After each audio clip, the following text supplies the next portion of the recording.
buhay. Ito ang buhay na aming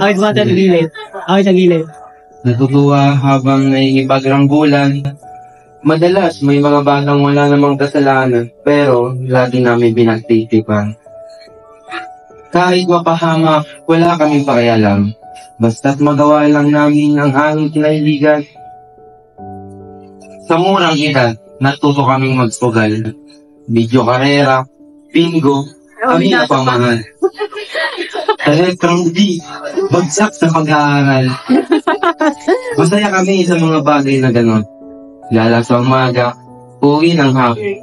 Di na sumusunod sa mga magulang, sa cellphone na nakakawal. ML dito, crossfire doon. Iyon ang mga bagay na akala namin masaya.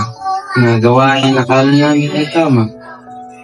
Buti na lang sa amin may nagaya. Isang gawain daw para sa mga dalaga at pinata. Kaming kinabahan. Nabigla, nabalisa. Walang kaalam-alam ano ang aming makala. Naghalo ang kaba at takot baka kami ano kaya. Dumating ang araw na di namin inikala. Nakilala namin ang taong mula pa nung panimula. Teka lang.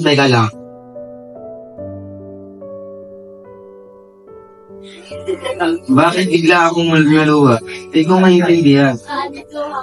Ano ba ang aking nagawa? Bigla ko na lang nakita ang mali at ang tama. Pamagitan ng instrumentong kaya rin nilikha. Gitana sa tambol, pamilya niya tinulungan. Magandang balita na saan na napahinggan. Noon namin nalaman na kami pala ng kasalanan. Pagpatang nalungan na amin naintindihan, kami pala ay nailayo na sa diliman. Salamat aming pastor sa inyong kabutihan. Mga itinuro mo hindi namin kakalimutan, aming itatatak sa aming puso't isipan. Magpapagamit kami kasama ang mga kapatiran.